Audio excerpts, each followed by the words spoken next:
Boa noite a todos. Sejam bem-vindos aí a mais um Papo MedCode, nosso bate-papo semanal sobre medicina, onde eu, Dr. Áureo do Carmo Filho e o Dr. Guilherme Almeida conversamos sempre sobre algum tema relevante da nossa prática diária. Vou chamar aqui o Dr. Guilherme para a gente começar o nosso Papo MedCode de hoje, que é sobre obesidade, focando hoje no tratamento dessa importante doença. Lembrando aí que o conteúdo em áudio da nossa live fica sempre disponível no nosso podcast de Code. E na íntegra também, o nosso conteúdo da live fica disponível no nosso canal do YouTube. Tá? Só procurar por MedCode, Bolários e Condutas por lá. Vou chamar aqui meu amigo Guilherme e vamos começar a nossa live de hoje.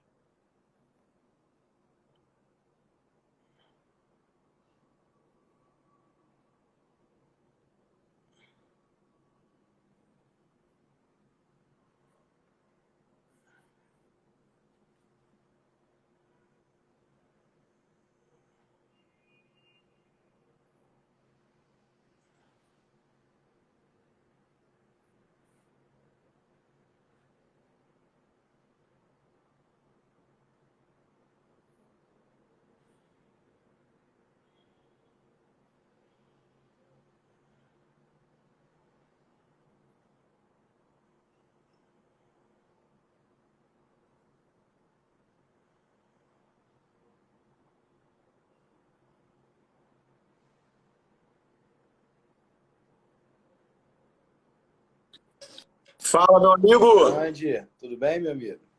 Tudo ótimo, super empolgado aí para a gente dar continuidade à nossa live sobre obesidade, né? Semana Com passada a gente certeza. falou bastante coisa sobre fisiopatologia, sobre epidemiologia da obesidade, falamos um pouco também sobre características aí do tecido adiposo, né? Detalhes aí científicos.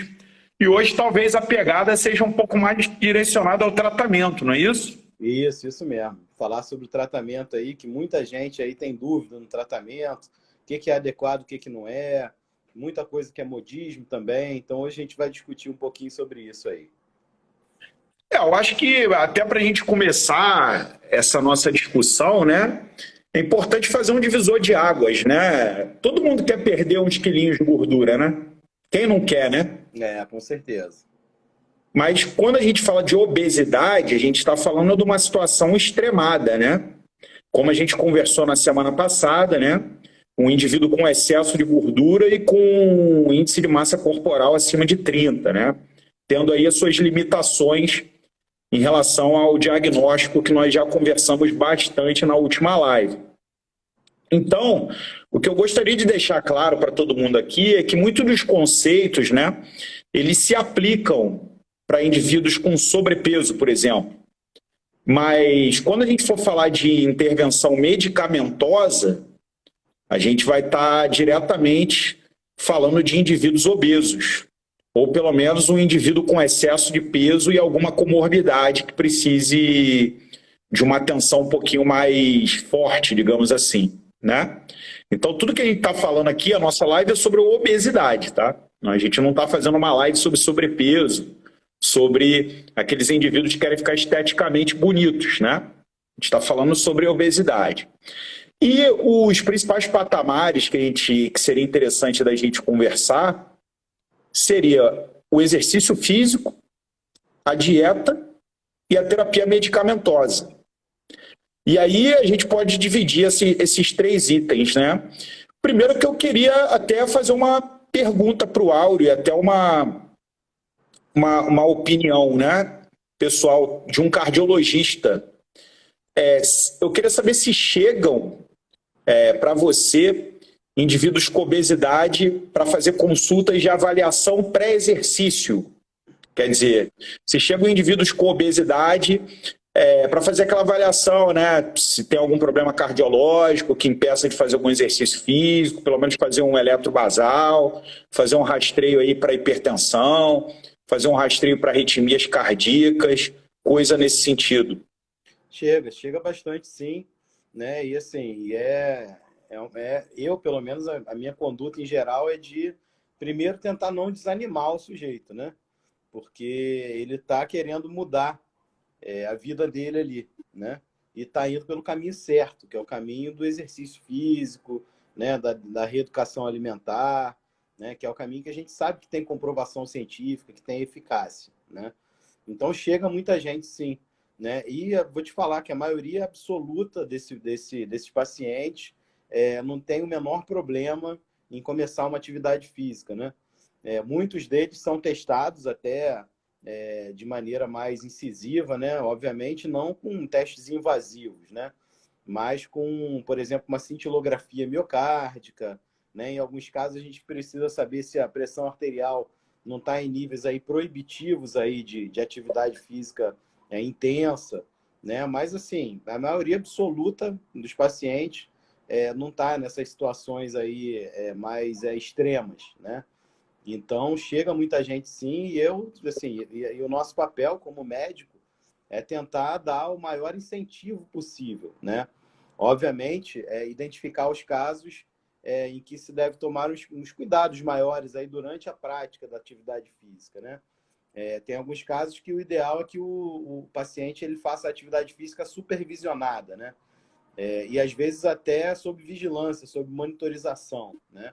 E aí a atividade física passa a ser chamada de reabilitação, na verdade, né? Que ela vai ser supervisionada e com alguns parâmetros básicos aí monitorizados, como frequência cardíaca, às vezes a pressão arterial também, o próprio traçado eletrocardiográfico nos casos mais extremos, né?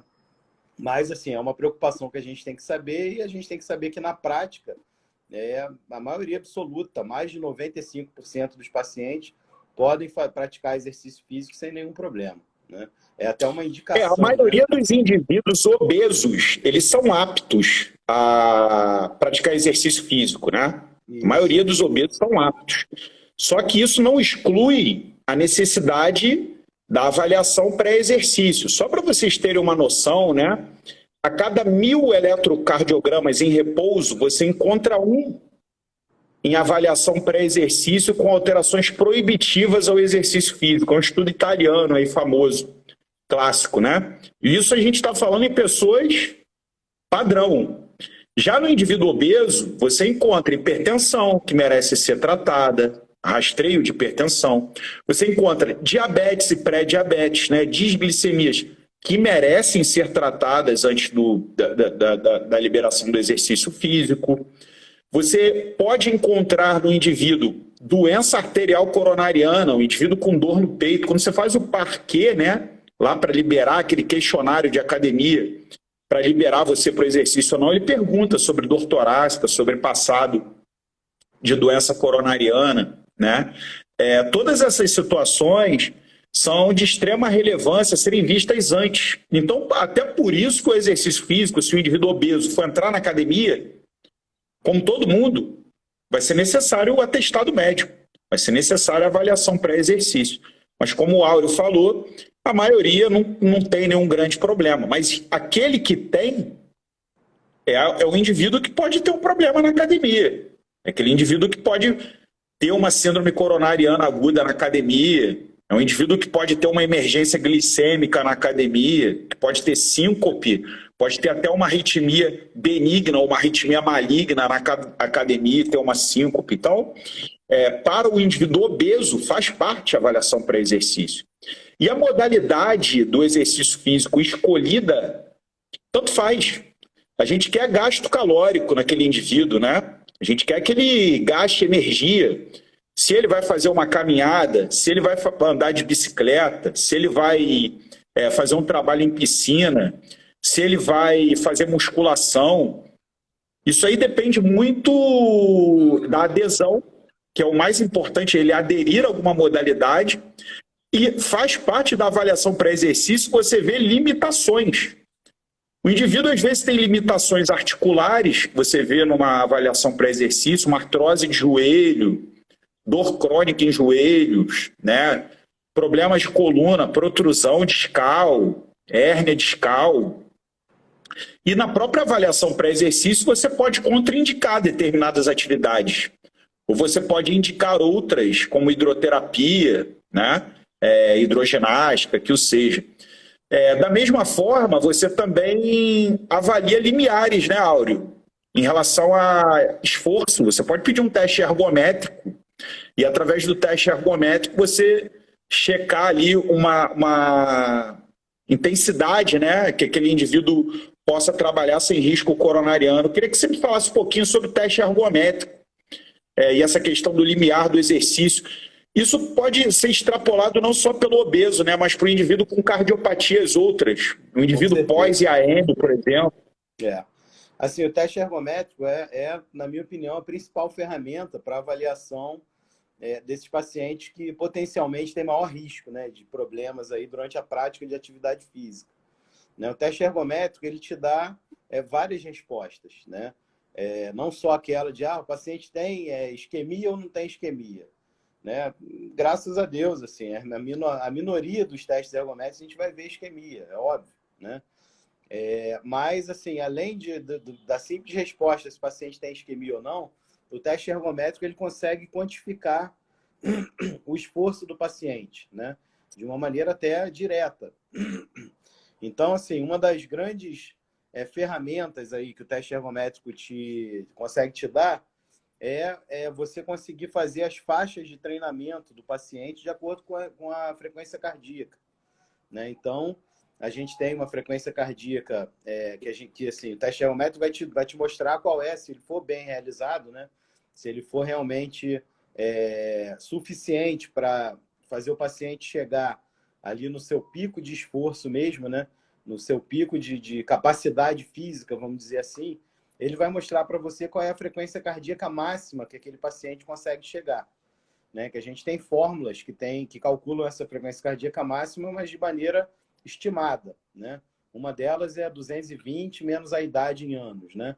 Então, isso é uma frequência cardíaca máxima estimada, mas a gente tem vários perfis aí de vários indivíduos que mudam essa frequência cardíaca máxima, né? Tanto para mais quanto para menos. E aí, assim, o teste ergométrico vai te dar a faixa de treinamento, né? Não é raro a gente ver na academia, hoje até menos, né? Porque hoje a gente tem os relógios inteligentes, né? Os smartwatches, que as pessoas conseguem monitorizar a frequência cardíaca pelo relógio, né? Mas, alguns anos atrás, a gente via aquelas pessoas com tipo um cinto aqui na região do tórax, né?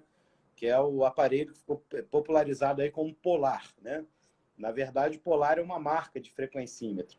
E os frequencímetros antigamente eram assim, né? Eles eram uma faixa no tórax que davam aí a frequência cardíaca em tempo real, batimento a batimento, e jogavam essa frequência cardíaca para um relógio que é compatível aí com o aparelho. Então, o teste ergométrico ele vai te dar, primeiro isso, a faixa de treinamento, né, de acordo com a frequência cardíaca. E outras variáveis também relacionadas aí ao trabalho miocárdico, né? Como que a pressão evolui durante a atividade física, né? Tem paciente, por exemplo, que tem uma resposta hipertensiva ao esforço. Então, esses pacientes, você consegue ver também que faixa de treinamento, de esforço, ele fez uma hipertensão ali. Então, para você evitar crises hipertensivas, por exemplo, durante o esforço, você limita ali o treinamento a uma frequência cardíaca um pouco mais aí abaixo daquela que fez com que ele entrasse aí nessa zona aí de perigo, né, em relação à pressão. Então, assim, é basicamente isso. O teste ergométrico vai te dar as faixas de treinamento, né? Eu sempre que possível, né? Oi? Sempre que possível, tenho pacientes obesos que vão adentrar numa atividade física, no exercício físico. Eu solicito um hemograma e bioquímica básico, né, com avaliações hormonais, etc. Tenho por hábito o pedido do eletrocardiograma em repouso e, se for permitido pela faixa de peso, eu também solicito o teste ergométrico. Isso.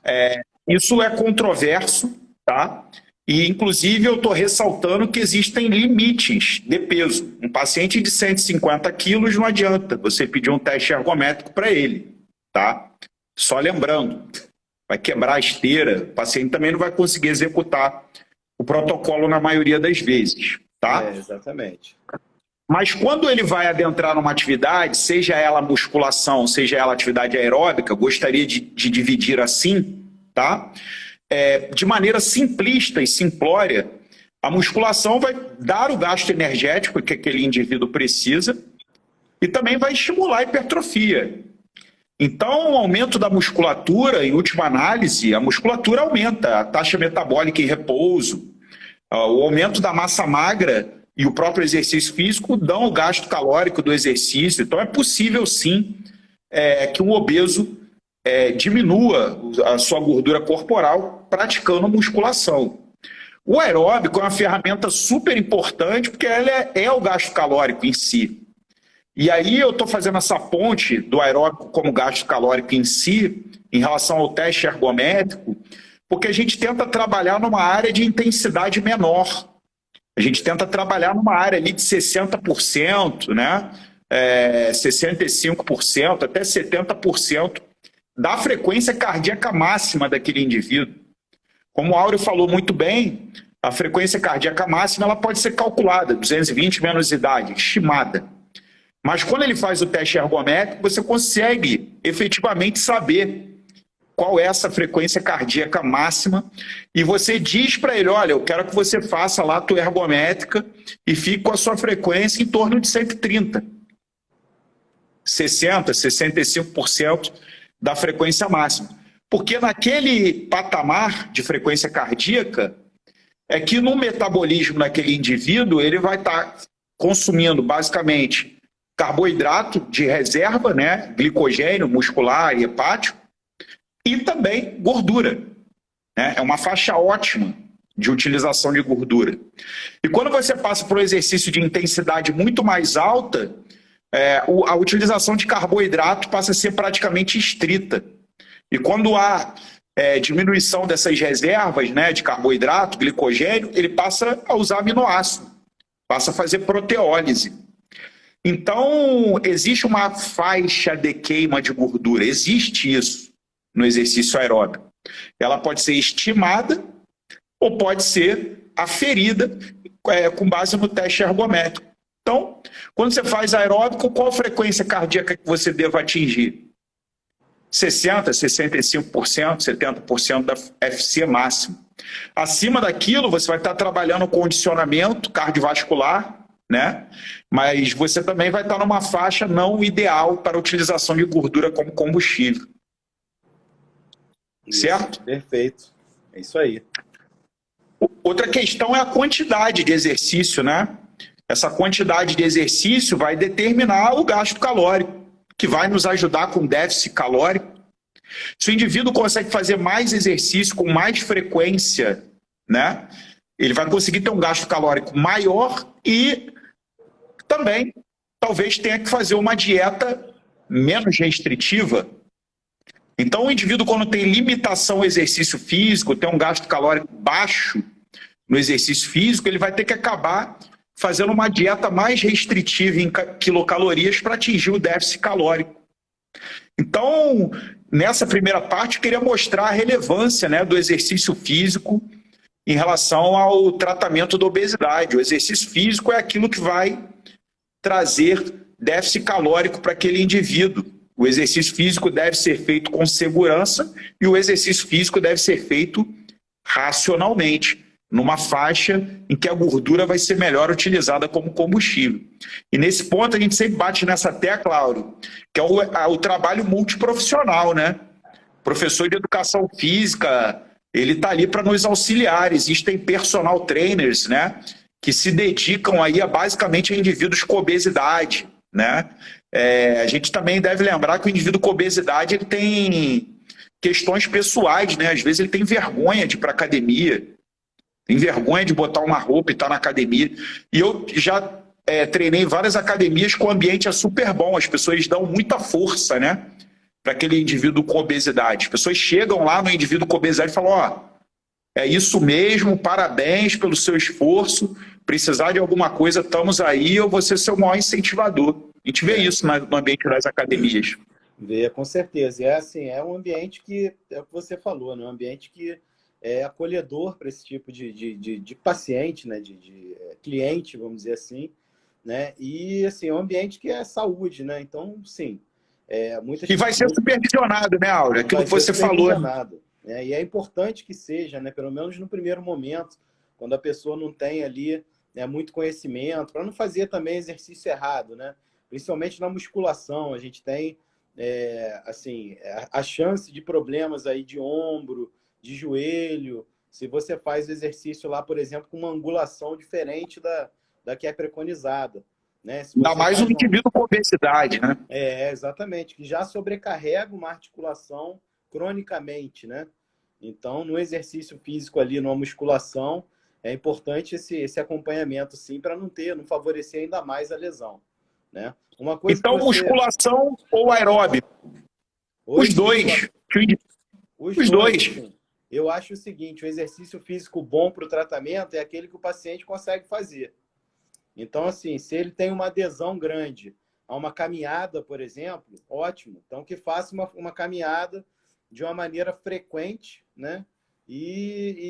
Assim, e aí assim, a gente dá um tempo mínimo de caminhada, procura Da aumentar aí a frequência, como a intensidade. gente falou, né? Exatamente, a intensidade da caminhada baseada na frequência cardíaca, né? Então, assim, é o exercício que o indivíduo aderir melhor, né? É claro que se o paciente pede sugestão para a gente, ele gosta de fazer tudo, então eu acho que tem que ser as duas coisas. Você tem que conjugar aí o exercício de resistência com o exercício de força, né? Então é o exercício aeróbico com musculação, né? E a musculação é excelente, porque contempla isso tudo. Você vai ter a esteira, você vai ter lá Supervisionada, de maneira supervisionada. supervisionado. Então você vai ter lá a esteira, você vai ter lá uma bicicleta ergométrica, você vai ter um transporte, né, para fazer lá a parte aeróbica. E você vai ter os vários aparelhos lá para fazer a parte anaeróbica, né? Então, assim, óbvio, sempre importante a supervisão, né? Não só na parte anaeróbica, como na parte aeróbica também, que muita gente foge da faixa do treinamento, né? Faixa mais adequada do treinamento na própria Ou para esteira mesmo. baixo ou para cima. Ou para baixo ou para cima, exatamente. Então, assim, a minha orientação é sempre essa, né, para o paciente, ó, você vai trabalhar na frequência de tanto a tanto na esteira. Então, assim, se a sua, vamos supor, de 140 a 160, se a sua frequência ficar abaixo de 140, você tem que acelerar o ritmo. Se ficar acima de 160, você tem que reduzir o ritmo. E assim vai, né? E aí o tempo é muito individual, né? Mas é óbvio que a gente tem o maior ganho lá na atividade aeróbica quando ela é acima de 30 minutos, né? Quanto mais, melhor, né? Óbvio que isso daí vai muito do indivíduo, né? Tanto da capacidade dele, da capacidade física dele, quanto às vezes do tempo, né? Que às vezes as pessoas fazem o exercício, encaixam o exercício no dia a dia, né? Então, às vezes, não tem uma hora para fazer o aeróbico, senão ele não faz lá a musculação, por exemplo, né? Mas acima de meia hora já tem um benefício, né? Sobre a dieta, né, para esses pacientes obesos, o ponto-chave é o déficit calórico. É isso sem que eu dúvida. ia falar. Então, o que acontece? Existem cálculos para você estimar o gasto calórico diário de um indivíduo, existem calculadoras para isso, existem testes, né,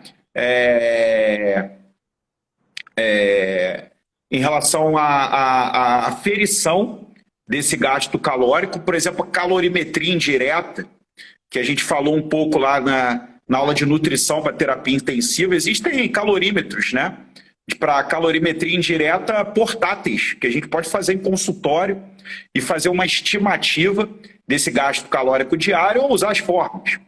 E digamos que o indivíduo tem um gasto diário aí de 3.000, 3.500 quilocalorias. A gente pode estabelecer metas. Vamos fazer um déficit de 500 quilocalorias, vamos fazer um déficit de 1.000 quilocalorias, vamos fazer um déficit de 1.500 quilocalorias. Evidente, como tudo na vida, né? A gente obedece princípios de progressão. Pelo menos eu gosto do princípio da progressão. A gente coloca o indivíduo num déficit menor, 500 a 1.000 quilocalorias, avalia como ele responde. Se há um conforto, uma boa adesão e há uma necessidade de uma restrição maior, a gente amplia para uma faixa de 1.000 quilocalorias até 1.500 e a gente vai obedecendo essa progressão. O déficit calórico, né, ele leva em consideração o consumo dos 3 macronutrientes, carboidratos, gorduras e proteínas. A gente costuma dizer que 1 grama de proteína, 1 grama de carboidrato é 4 quilocalorias e 1 grama de gordura 9 quilocalorias. Isso é uma forma aproximada. Até as tabelas de composição química dos alimentos são aproximados, né? E aí você consegue chegar a um cálculo de quanto aquele indivíduo ingere no dia e estabelecer uma meta. Esses macronutrientes, eles têm alguma distribuição favorável aí na perda de gordura. O indivíduo que vai fazer musculação, um obeso, a gente pode colocar aí uma meta de 1,8 gramas por quilo dia de proteína. O indivíduo que vai fazer uma atividade só aeróbica, 1,4 grama por quilo dia de proteína. Lembrar que esse grama por quilo, né, em obeso, não é o peso do obeso, mas o peso ideal daquele indivíduo, né? Se o cara tem 120 quilos, você não vai colocar quase 240 gramas de proteína. Você vai chegar a um peso ideal para aquele indivíduo, calculando pelo IMC médio, né? IMC médio vezes a altura daquele indivíduo. Sei lá, um IMC de 22 vezes a altura ao quadrado daquele indivíduo. Você vai chegar ali mais ou menos ao peso teórico daquele indivíduo.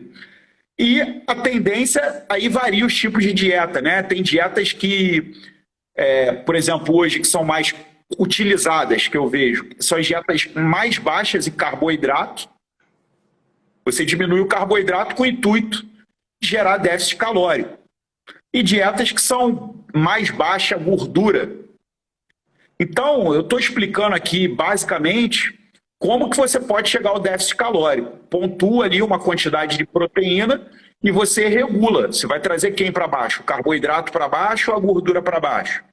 E com base no gasto diário daquele indivíduo, que também vai levar em consideração o gasto no treinamento, você estabelece um déficit. 500, 1.000, 1.500 quilocalorias. Pode progredir isso. Lembrando, né, que dietas quanto mais restritivas, menor a adesão do indivíduo. Então é um trabalho aí de procurar uma faixa de déficit calórico mais aprazível para aquele indivíduo. E, eventualmente, indivíduos experimentam platôs. Ah, Guilherme, eu consegui perder 10 quilos no início, nos primeiros 2 meses, por exemplo, e agora está mais difícil. Se está mais difícil, é porque está mais difícil ele alcançar o déficit calórico. Você pode revisar aí que alguma coisa está pecando. Ou ele está fazendo gasto de menos com exercício físico, ou ele está comendo demais. Então você vai ter que recalcular tudo isso e tentar trazer mais um déficit para esse indivíduo. Existem estratégias da moda. Vai fazer jejum, vai fazer dieta hiperproteica, com nada de carboidrato, dietas da proteína, dietas cetogênicas. Independente de você fazer jejum, de você fazer dieta cetogênica, ou etc., leve-se sempre em consideração esses 2 fatores. Tenha déficit calórico. 2, faça uma dieta que o seu paciente, né, atrelado ao nutricionista, lógico, mas que o seu paciente consiga seguir. Eu tenho só alguns comentários a fazer, até para você tirar dúvida se é isso mesmo, se meu conceito está certo ou não, né? Primeiro você falou, o objetivo da dieta ou da reeducação alimentar, tem gente que não gosta que chame de dieta, né? Ou da reeducação alimentar, no tratamento da obesidade, é o que você falou, é o déficit calórico. Pura e simplesmente isso, ponto. É uma questão matemática, né? Então, o indivíduo ele tem que ter um déficit calórico, ele tem que ter uma ingestão menor do que o gasto calórico, e é só assim que ele vai emagrecer, né? E aí, assim, ele vai perder 1 quilo, por exemplo, né? Quando a gente alcançar um déficit calórico aí de 9.000 quilocalorias. Teoricamente é isso, ele perde 1 quilo de gordura quando tem mais ou menos um déficit aí de 9.000 quilocalorias, né? E aí você falou das dietas da moda, né? Realmente tem, isso aí toda hora aparece uma, né? Então é dieta cetogênica, é dieta paleo, é dieta sem glúten, é dieta sem lactose, né? É a dieta low carb, né? E eu acho que assim, que cada uma tem a sua razão de funcionar ou não em determinado indivíduo, né? fisiologicamente falando, né, as dietas que têm proporcionalmente mais proteína do que carboidrato, teoricamente, ela vai ter um maior poder de saciedade ao indivíduo, certo? Perfeito. Né? Porque, assim, isso é uma questão de fisiologia. Quando a gente tem proteína batendo lá no nosso estômago, a gente tem a produção de substâncias ligadas à saciedade, né? Então, a proteína tem esse poder. Então, talvez por isso as dietas low carb tenham o seu funcionamento aí em muitas das situações. Só que, assim, a gente não pode zerar totalmente o carboidrato. Primeiro que é muito difícil, né? Você ter alimentos sem carboidrato, né? E segundo que, assim, que o nosso cérebro, de uma maneira geral, ele funciona melhor com carboidrato. Claro que a gente tem lá a gliconeogênese, né? Que a gente produz aí a gente produz o carboidrato a partir de outras substâncias, mas não é a mesma rapidez biológica, vamos dizer assim. Então é importante a gente comer o carboidrato, ponto, né? A outra coisa que eu gostaria de destacar também, e aí eu peço a tua opinião, é em relação a esses modismos, né? De condenar o glúten, de condenar a lactose. O que você acha disso tudo? Assim, na minha opinião, eu acho o seguinte: não há razão da gente limitar, né, uma dieta se o indivíduo não tem nenhum problema em relação àquela substância. Então, assim, eu não vejo por que limitar o glúten. Obviamente, assim, eu não estou falando eu estou falando de dietas adequadas, tá? Porque não é nenhuma dieta para perder peso tem pão em todas as refeições, vamos dizer assim. Né? Mas, assim, quando você tem a quantidade ali certinha, proporcional de carboidrato, eu não vejo razão de tirar o glúten da alimentação. A outra coisa também é a lactose, né? Mas, assim, como não é a minha especialidade, eu gostaria de ouvir de você se glúten ou lactose, de alguma maneira, prejudicam o emagrecimento. Sei lá, porque, diminui o metabolismo. O que você tem a me dizer aí em relação a isso?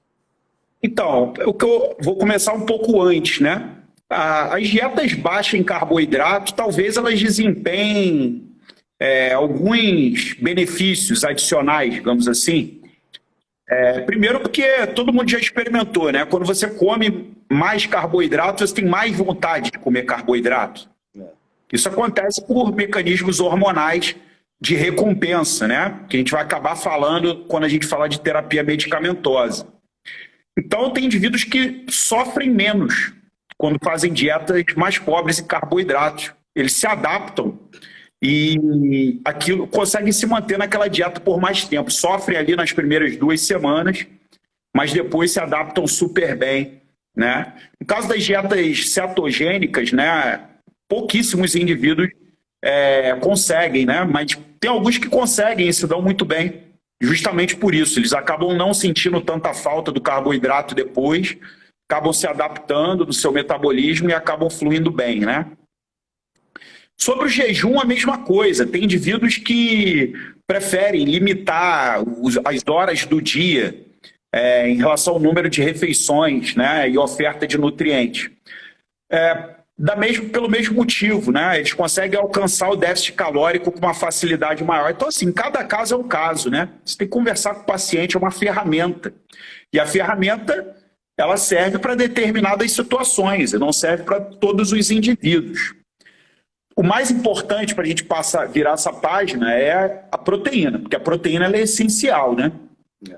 A gente consegue produzir gordura de outros substratos, como carboidrato, consegue produzir glicose a partir de outros substratos, como glicerol da gordura, né? O próprio lactato, né? E de aminoácidos da proteína, fazer gliconeogênese. Agora, a proteína não, a proteína ela tem que vir da nossa dieta. Então, por isso que a gente usa ela como marco ali quando a gente vai calcular.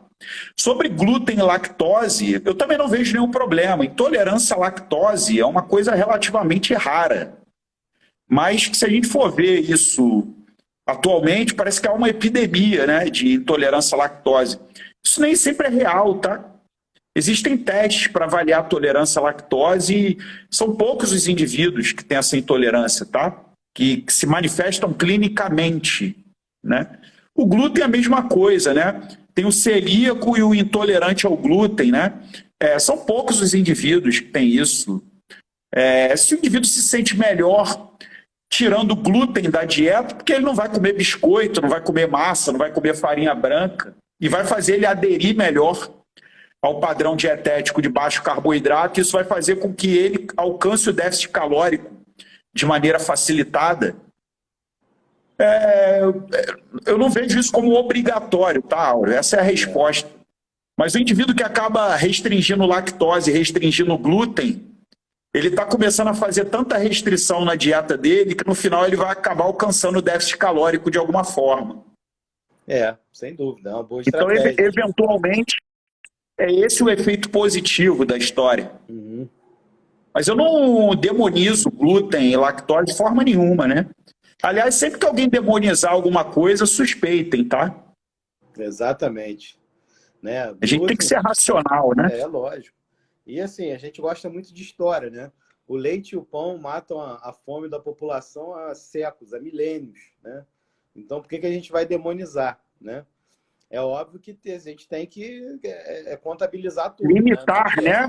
Para você alcançar o déficit calórico. Você consegue, um obeso consegue emagrecer bebendo leite, não tem problema nenhum, comendo alguns biscoitos, desde que você limite a quantidade, que a proteína seja adequada e que você consiga o déficit calórico.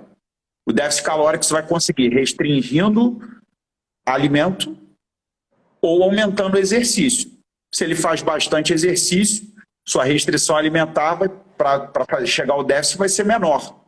Agora, se ele não faz tanto exercício assim, você vai ter que restringir mais. É isso aí.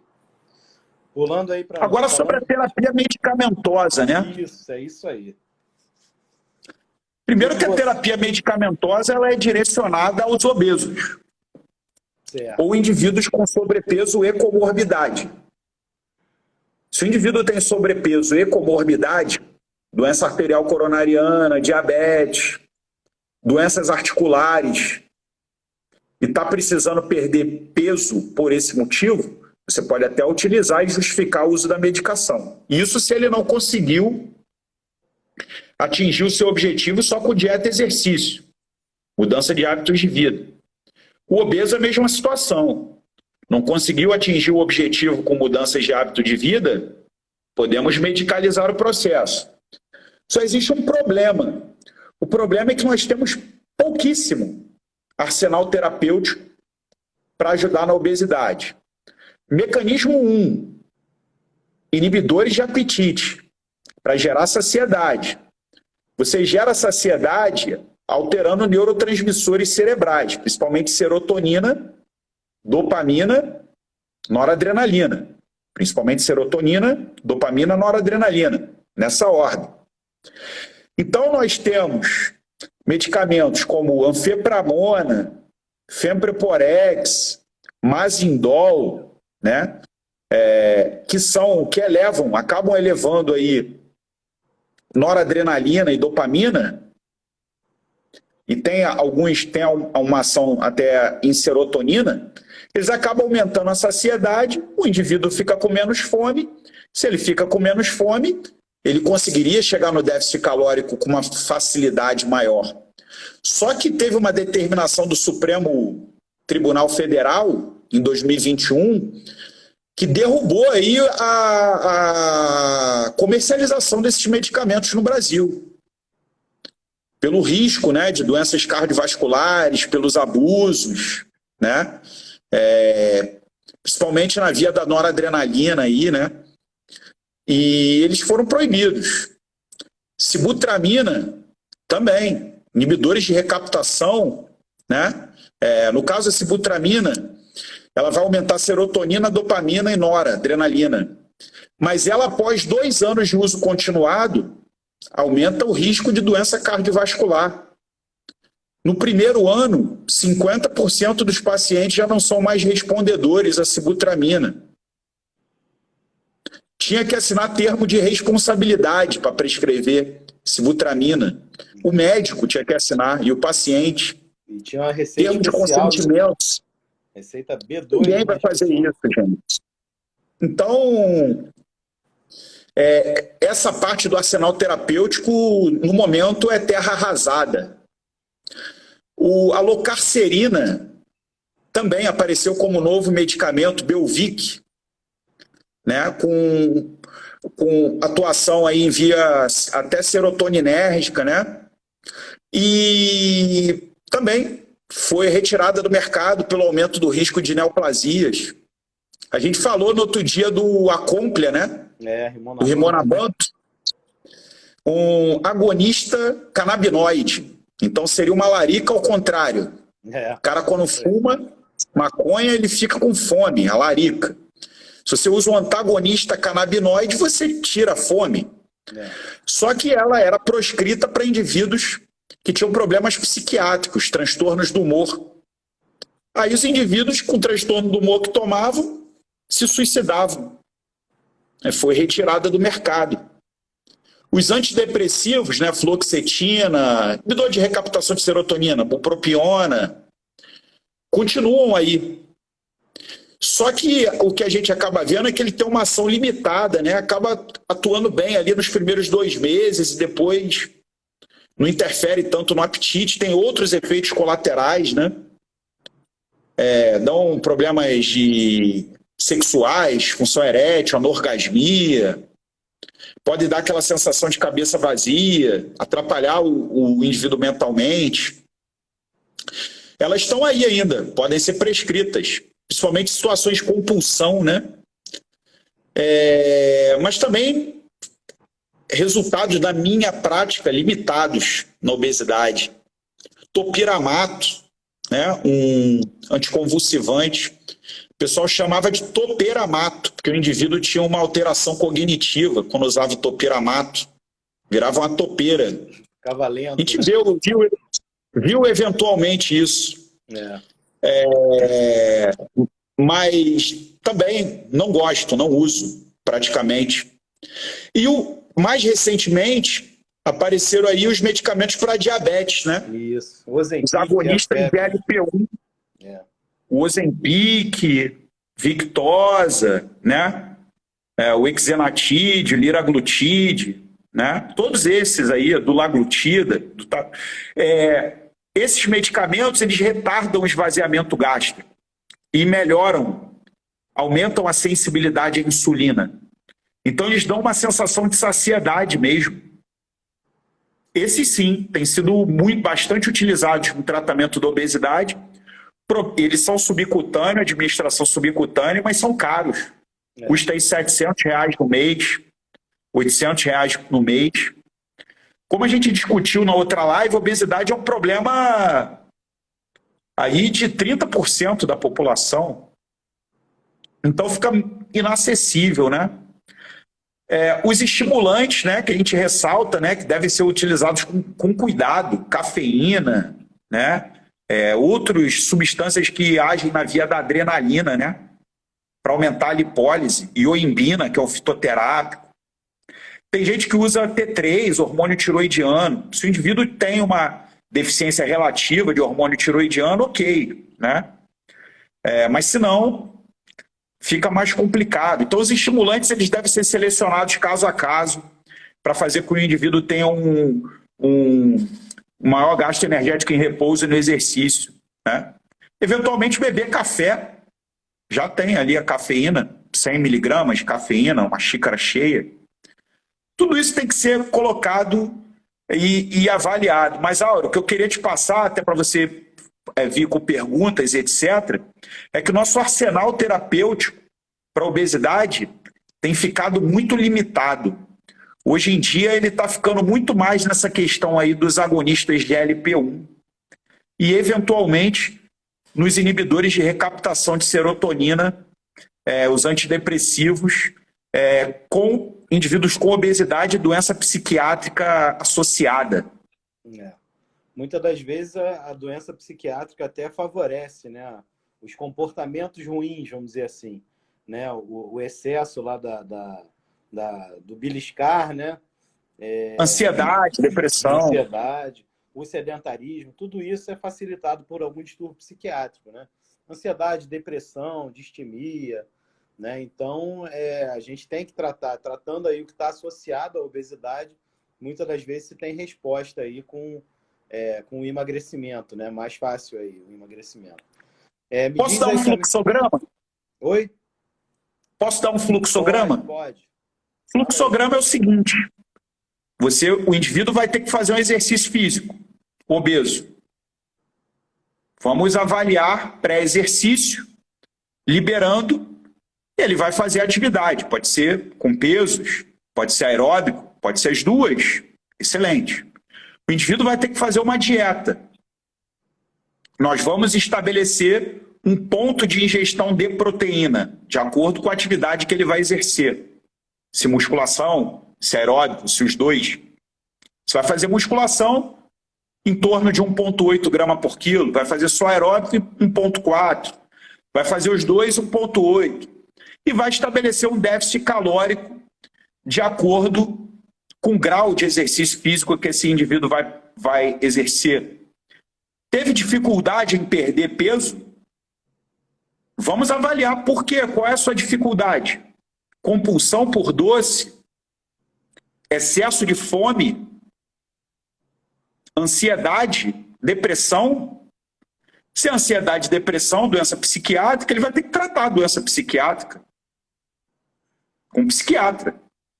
Pode usar antidepressivo, pode usar ansiolítico junto. O paciente tem problema de saciedade, fome, a gente não vai usar os antigos inibidores de apetite que já foram proibidos. Pode usar um análogo de GLP-1, por que não? Retardar o esvaziamento gástrico, melhorar a sensibilidade à insulina. O indivíduo já está mais adaptado ao exercício, gosta de usar um estimulante fraco, uma cafeínazinha que o seja, 200 miligramas. Quer usar uma ioimbinazinha, 5 miligramas. Começa com uma dose pequena. Ele vai monitorar a frequência cardíaca no exercício, no aeróbico. Ver se a frequência cardíaca fica ok. Pode utilizar nada mais do que isso, né? Nada de efedrina, essas coisas que eram utilizadas antigamente, né? Então o fluxograma é basicamente esse, foi o que sobrou pra gente. Eu acredito realmente que o tratamento da obesidade é um tratamento, óbvio, a longo prazo, porque a obesidade é uma doença crônica, né? Então, nenhum medicamento a longo prazo se mostrou eficaz no tratamento, né? Os medicamentos, na minha opinião, eles têm uma ação limitada. Às vezes é aquela ação inicial para dar vamos supor assim, vamos dizer assim, o pontapé quebrar dificuldades, né? Quebrar dificuldades. Qual é a dificuldade? A dificuldade é a ansiedade? A dificuldade é que você está com um transtorno do humor, você está deprimido? A dificuldade é que a sua fome está muito grande? O medicamento está ali para quebrar a dificuldade. Exatamente. E facilitar a tua adesão àquilo que realmente é eficaz, que é o exercício físico e a reeducação alimentar, né? Então, assim, na minha opinião, o medicamento funciona bem no início, seja ele qual for, né? Mas, assim, é por prazo limitado, né? E não são todos os medicamentos que funcionam para todos os pacientes, é o que você falou. Cada indivíduo tem o seu perfil, cada indivíduo tem a sua razão de não ter dado certo, vamos dizer assim, né? Então, cada indivíduo merece ser tratado de um jeito, né? A gente vê muitos distúrbios de imagem, né, junto à obesidade. Esses distúrbios de imagem não necessariamente configuram um distúrbio do humor, né? Então, às vezes a pessoa tem uma autoestima comprometida, mas não ao ponto de classificá-la como uma deprimida, como um deprimido, como, né? Então, assim, às vezes não cabe o medicamento, mas cabe uma terapia, uma conversa, entendeu? Às vezes o indivíduo é alcoólatra. Também. E não sabe. E não sabe. E não o cara sabe acha normal beber todo dia uma quantidade enorme de bebida alcoólica. E ele, às vezes, não emagrece por causa disso. Ele tem problemas com álcool e ele acha aquilo normal. Atendi um desse hoje. O cara tinha problemas, claramente, tinha problemas com álcool e não, disse que não está conseguindo emagrecer. Na anamnese ali eu detectei o problema. Falei, cara, você tem problemas com álcool. Ninguém já te falou isso? Eu acho que você deve procurar um tratamento especializado para isso. Indivíduo que bebe todo dia, uma quantidade acima de 80 gramas de bebida alcoólica, Considerável. de álcool, considerável. Né? Então, é nesse sentido, né? O medicamento ele está ali. Se você detectar algo que o medicamento possa ajudar aquele indivíduo que não está tendo resposta, seja ela a fome, seja ela a alteração psiquiátrica, ele vai te servir bem ali. E o mais importante, o paciente às vezes chega e fala assim, quero um remédio para emagrecer. Exatamente. Remédio não vai te emagrecer. O que vai te emagrecer, dieta e exercício físico, déficit calórico. O que o medicamento vai fazer é atuar pontualmente em algum joelho aí que você, o calcanhar de Aquiles, que você não está conseguindo perder o peso. É isso aí, meu amigo. Eu acho isso também, assim, satisfeito, feliz da vida aí, que eu estou pensando certo aí em relação ao tratamento da obesidade, né? Beleza, você está super alinhado. A gente vê muita... Assim, a obesidade, como é uma doença muito comum, envolve também a imagem, a autoimagem da pessoa, né, a autoestima. Então, a gente vê muitos profissionais aí que fazem uma série de medicações e de combinações esdrúxulas, né, para tratar esses pacientes, né? Então, e assim, são coisas que até o Conselho Federal de Medicina já condenou há muito tempo atrás, né?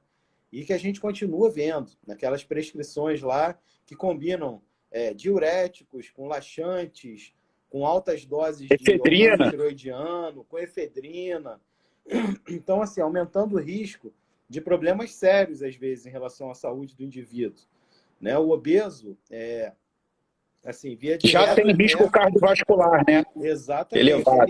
Ele é um cardiopata, via de regra. Ele pode ainda não ter infartado, mas ele é um cardiopata, né? Porque ele tem grandes chances aí de problemas cardiovasculares.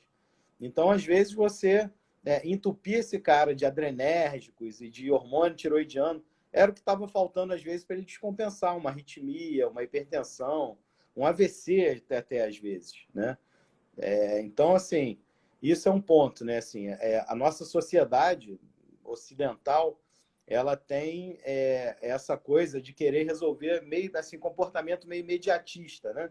Que querer resolver tudo de uma maneira mais rápida, né? E ainda mais com uma pílula, né? É pílula para tudo. O sujeito está triste, quer uma pílula para ficar feliz. Está gordo, quer uma pílula para ficar magro, né? E assim vai. E a gente sabe que, assim, na obesidade não é a pílula que resolve, né? É a atitude, é a mudança de atitude, é a mudança de hábito, né? É aumentar aí o gasto calórico e diminuir a ingesta calórica. É isso que funciona. Se você vai fazer isso ficando em jejum durante 16 horas no teu dia e só comendo 8 horas, se você comer o que é adequado nessas 8 horas, vai funcionar, né? Ah, não, se você é daqueles que não consegue ficar sem comer, prefere comer de 3 em 3 horas. Beleza. Você vai ter que fracionar essas calorias, né? Essa proteína. Em quantidades menores. Em quantidades menores e ao longo do dia lá que você vai comer o dia inteiro, mas em pequenas porções, né? Agora, a gente não pode demonizar realmente nada, né? Demonizar glúten, demonizar lactose, nada disso. Endeusar o ovo, né? Tem gente que endeusa o ovo. Não, o ovo é um alimento muito bom, realmente, porque ele tem uma quantidade de... Como existem vários outros muito bons, né? Tem uma densidade proteica muito boa, né? Então, você tem ali o ovo ali, a clara ali, muita proteína que tem. Na gema tem gordura, né? Mas a clara tem muita proteína. Então, assim, é ótimo, mas não é um alimento também perfeito, né? Quem precisa restringir colesterol, por exemplo, não pode ficar comendo 6 claras, 12 ovos por dia. 6 gemas por dia, não dá, é inviável, né? Então, assim, não existe nem alimento perfeito e nem um vilão, né? Um alimento vilão. O que existe é o equilíbrio, né? Agora, você tem que ser orientado por um profissional sério, né? Porque o que a gente mais vê por aí no tratamento da obesidade é a má prática, né? E o sujeito, às vezes, perde 10 quilos, 10 quilos em um mês, né? E aí você vai ver esses 10 quilos, ele perdeu líquido, perdeu, às vezes, até as custas de perda de massa muscular, muitas vezes, né? E, assim, a massa muscular é tudo que a gente não quer perder, no tratamento da obesidade, né? Por isso que a gente Exatamente. recomenda a atividade física, a dieta adequada, porque, como você falou lá, para a gente calcular o quanto que a gente tem que ofertar de caloria para o indivíduo, a gente tem que calcular o metabolismo basal dele, vamos dizer assim. E quanto maior a massa muscular, maior o gasto calórico no metabolismo basal. Então, uma coisa é você ter um indivíduo de 70 quilos, né, que é marombado de academia e tem 10% ali de gordura. Outra coisa é você ter um indivíduo de 70 quilos, que é um sedentário, que tem 30% de gordura. Né? O indivíduo que tem 10% só de gordura, o metabolismo dele ele gasta muito mais caloria no metabolismo basal dele do que o outro indivíduo. Então a gente tem que preservar a massa magra, né? Ganhar a massa muscular ou pelo menos Isso. preservar. E existem Ela até fórmulas, Aldo, que levam em consideração isso que você falou. São fórmulas que levam em consideração a composição, né? Exato, e é muito importante, porque a diferença é Existem grande. várias fórmulas aí, né? Essa questão das fórmulas é muito interessante. Então, cara, queria te agradecer aí você ter me aturado aí nesse tempinho aí falando sobre obesidade. E vamos para a próxima. Semana que vem tem mais. É isso aí, meu amigo. É um prazer aí, né? Sempre um bate-papo muito bom, muito aprendizado, muita discussão boa, né? No bom sentido da palavra aí. A gente conversa sobre medicina, aprende sobre medicina, a gente desmistifica aí muitas coisas, muitos conceitos errados que a gente vê aí acontecendo na nossa prática. E agradecer então também a presença aí do meu amigo Guilherme, a presença de todos aqui no nosso Papo MedCode. Lembrar que semana que vem estamos aí de novo falando sobre algum outro tema importante, relevante aí na medicina, né? E lembrar que o conteúdo da live vira nosso podcast, Papo MedCode, e vai estar disponível também no nosso canal do YouTube. Boa noite aí a todos, boa noite, meu amigo Guilherme, e até a próxima aí.